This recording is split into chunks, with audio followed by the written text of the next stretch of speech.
Intimidad, sentimiento romántico o disciplina mental. En estos días mucha gente confunde la intimidad con Dios, con ese emocionalismo que solamente nos lleva a buscar experiencias, pero no logramos que se vuelva una disciplina espiritual. Y eso a veces cuesta mucho trabajo porque no entendemos o no hemos logrado entender la importancia de mantener una estructura que nos ayude a analizar correctamente lo que estamos haciendo, la forma en la que estamos viviendo. Y esta es la razón por la que el día de hoy vamos a hablar acerca de esto. Vamos a ver qué es lo que la Biblia tiene que decirnos, qué es lo que incluso nosotros mismos podemos vislumbrar en esto. Y bueno, sabiendo que Dios sí quiere tener intimidad con nosotros, pero ¿qué es esa intimidad? Bueno, el día de hoy lo vamos a descubrir mientras analizamos el libro Hijos de la Intimidad. Hoy vamos a revisar algunos puntos, algunos aspectos del prólogo y la introducción de este libro.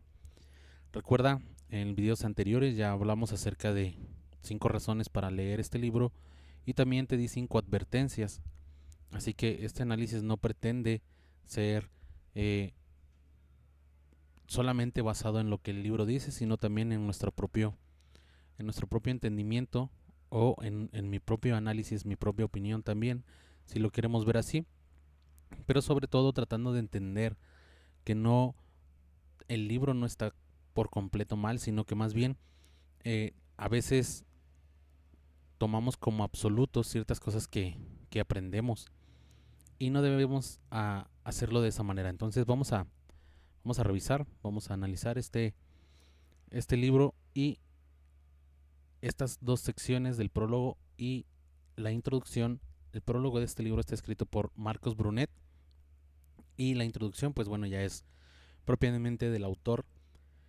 Así que vamos a ver qué es lo que tienen que decirnos estos dos libros. Vamos a usar un par de... Vamos a utilizar un par de frases que encontramos en este libro para poder seguir este análisis. Así que, bueno, acompáñanos.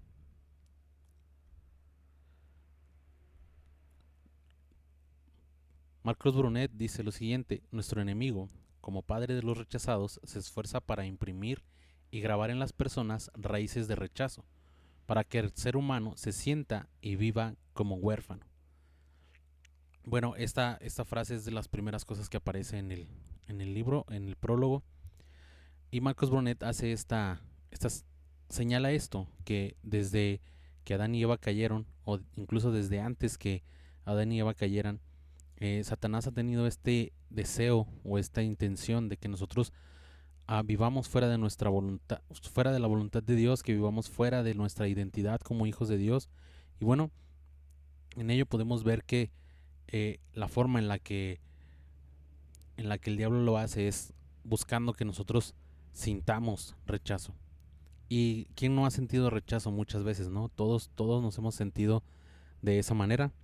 Hemos uh, dejado que el enemigo nos engañe y, y que nos sintamos huérfanos. Ahora, aquí la orfandad puede, puede significar muchas cosas, ¿no? No, pero desde el punto de vista de Marcos Brunet, de Mariano Sengwald, el punto de vista que tienen ellos es muy claro, ¿no? Tiene que ver con esta identidad de hijo, pero que también puede correr el riesgo de volverse un tanto emocional. Pero vamos a verlo un poco por ahí. Vamos a concederle a Marcos Brunet esta expresión, porque sí, si bien es cierto, el diablo intenta engañarnos, también debemos ser analíticos en esta situación.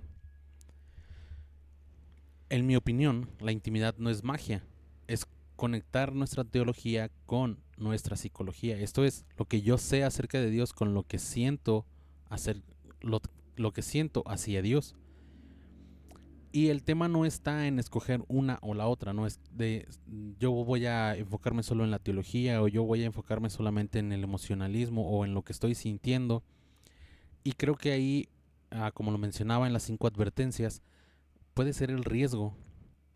Ese puede ser el riesgo en el que nosotros caigamos si nosotros nos dejamos llevar solamente ah, por lo que sentimos, ¿no? Hay una expresión que vamos a ver más adelante acerca de escuchar la voz de Dios que tiene que ver mucho con esta idea, con esta perspectiva, ¿no?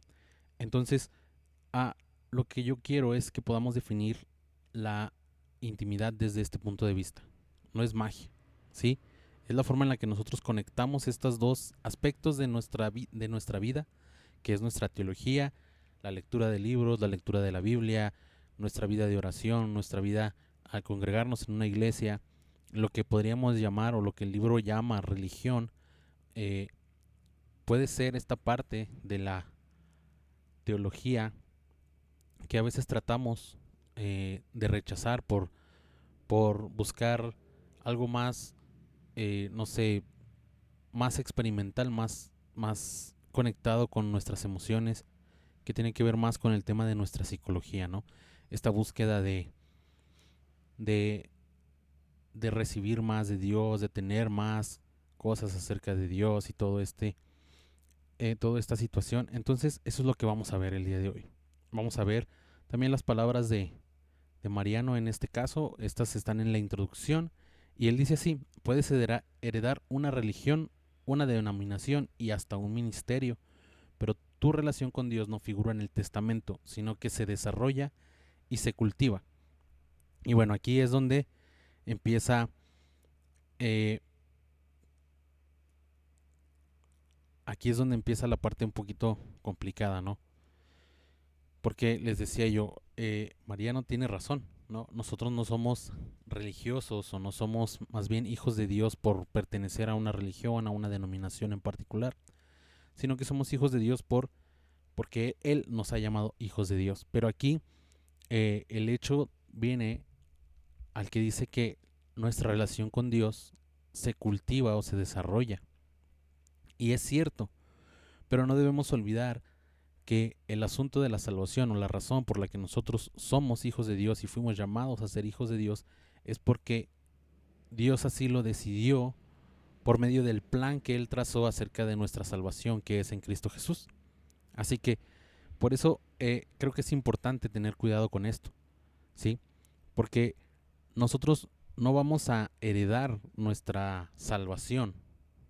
Nosotros vamos a heredar eh, muchas cosas que no son necesariamente malas y no necesariamente nos van a alejar de Dios, pero sí es cierto que la religión o la institución religiosa a la que nosotros pertenezcamos no nos va a traer salvación.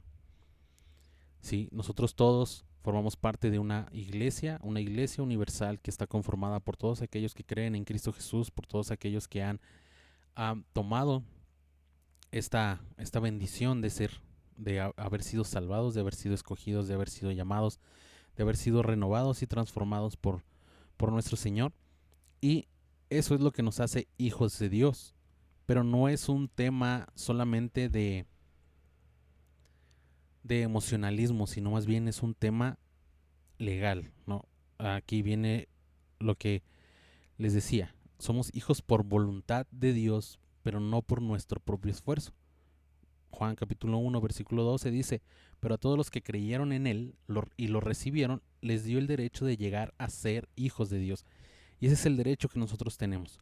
Nosotros podemos ser llamados hijos de Dios aún más allá de la emocionalidad que nosotros tengamos, aún más allá de si nuestra relación con Dios es o no es um, profunda, íntima o emocionalmente eh, especial, ¿no? Aquí es donde creo que Mariano puede estar fallando un poco en el tema de que él lo que está buscando es que la gente persiga ciertas experiencias, no que persiga estas experiencias y que de esa manera la gente pueda no solamente saber que es hijo de Dios, sino también sentir que es hijo de Dios. Y aquí viene la dificultad, porque ¿qué pasa? Como les decía también en las advertencias, ¿qué pasa cuando no sientes nada? Hay momentos de la vida del cristiano en la que nos vamos a sentir que no somos hijos de Dios, pero eso no cambia nuestra posición, eso no cambia quiénes somos, eso no cambia lo que Dios ya hizo en nosotros a través de su sacrificio. Así que de esa manera nosotros podemos caer en este riesgo, ¿sí? Podemos caer en este riesgo de dejarnos llevar por, por cómo me siento, por si tuve o no tuve una experiencia emocional con Dios, una experiencia física en la que estuve llorando, en la que sentí que me abrazaba, no estoy diciendo que no esté correcto, que eso no se deba de sentir o experimentar. Yo creo que es bueno, pero no es suficiente si queremos solamente llevar nuestro cristianismo basado en ese emocionalismo. A eso es a lo que yo me refiero. Por eso debemos buscar entender lo que Mariano Senwald dice eh, más allá del lenguaje que utiliza en su libro, que pues para muchos, como les decía, puede sonar muy romántico, ¿no? Y puede ser muy peligroso.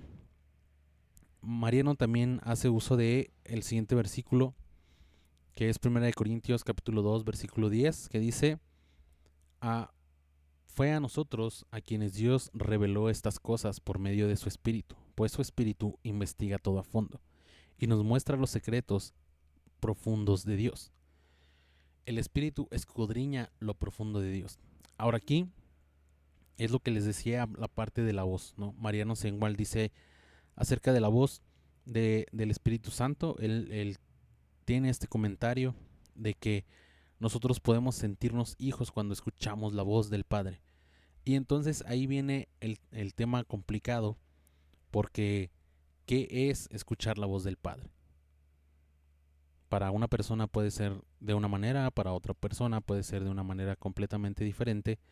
No, una persona me dirá que escuchar la voz del Padre es como escuchar a un amigo que te está hablando, y otra persona tal vez me dirá que escuchar la voz de Dios es como una impresión en el corazón, una impresión en su mente, o incluso ya los más conservadores me dirán que es leer la palabra de Dios, leer la escritura. Y entonces a la perspectiva tan ambigua, por decirlo así, o más bien no ambigua, sino ligera, en la que se expresa Mariano Senwald, admite cualquiera de estas perspectivas. Entonces no hay como tal una base objetiva sobre la cual nosotros podamos decir esto es escuchar la voz de Dios. Y entonces, ¿cómo yo voy a poder, a, basado en la opinión del autor del libro, basado en su opinión, cómo voy a saber quién sí ha escuchado la voz de Dios y quién no ha escuchado la voz de Dios? ¿Quién sí es hijo y quién no es hijo?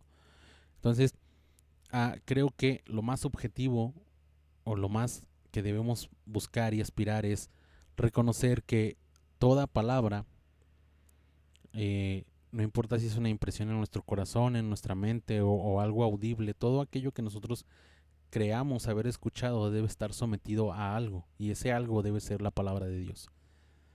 Debe ser la palabra de Dios, porque esta es la única fuente infalible que tenemos, es la única fuente que realmente no hay, en que realmente no hay error, no hay falla, no hay variación, y es la palabra de Dios por medio de la cual nosotros podemos entender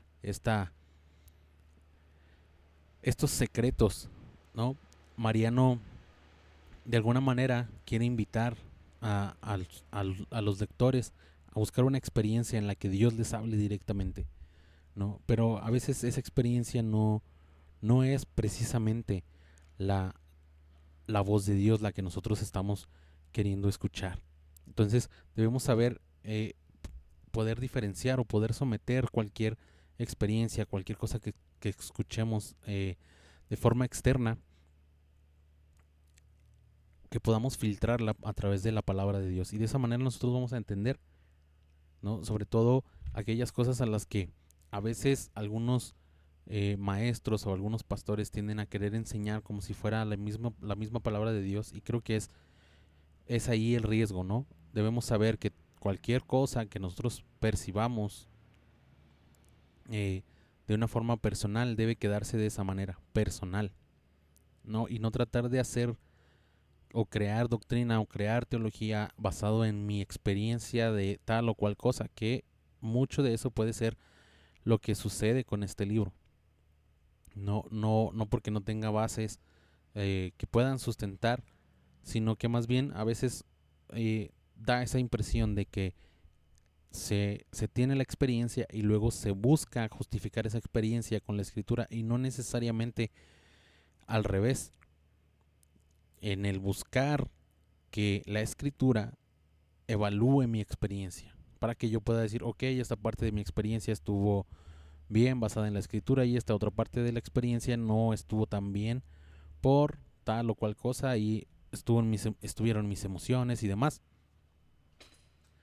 Entonces eso es parte de lo que debemos hacer nosotros como cristianos, poder evaluar nuestras experiencias a la luz de la escritura y no necesariamente convertirlas en una verdad bíblica, ¿sí? Porque puede no ser una verdad bíblica para todos. Por eso debemos, al leer este libro, tener cuidado con el lenguaje romántico, ¿no? Este lenguaje no es necesariamente algo malo, ¿no? El lenguaje romántico, pues, ayuda en muchos aspectos, pero a veces, en mi opinión, puede ser, puede ser excesivo. Entonces debemos buscar que esto no sea tan excesivo para nosotros, sino que más bien nosotros podamos ser cuidadosos, que no se trate solo de sentir bonito, de que, yo hoy sentí la presencia de Dios, y al siguiente día, como no sentí la presencia de Dios, entonces ya dejo mi disciplina, dejo mi lectura bíblica, dejo esto, dejo lo, porque yo sentí que Dios no me habló. No funciona así, y yo estoy seguro de que Mariano Sengwall no, no lo hace o no escribe las cosas que escribe con la intención de que todo el tiempo estemos sintiendo la presencia de Dios, o todo el tiempo estemos sintiendo que somos hijos de Dios. Pero sí es verdad que el lenguaje romántico a veces nubla un poco esos matices que son muy necesarios, esos matices que son necesarios. Entonces, por eso debemos tener mucho cuidado, ¿sí? Entonces vamos a ver esta última analogía acerca de la intimidad es la raíz y el carácter es el fruto. Bueno, vamos a verlo así. Mariano y Marcos Brunet, tanto en la introducción como en el prólogo, dicen que el propósito de un hijo es reflejar a Cristo. Y ahí todos vamos a estar de acuerdo. Todo aquel que ha sido llamado a la salvación, todo aquel que ha sido recibido como un hijo de Dios, tiene un llamado ahora a la santidad. Esta santidad es a través del carácter, o lo que la Biblia también llama el fruto. Entonces ahí creo que estamos de acuerdo, ¿sí? Todo hijo de Dios, todo aquel que se sabe hijo de Dios, ya sea porque lo siente o porque lo sabe por medio de la escritura, por su teología, todo aquel que es hijo de Dios está llamado a dar fruto, ¿sí? Y este fruto es carácter. Entonces no se trata solamente de que yo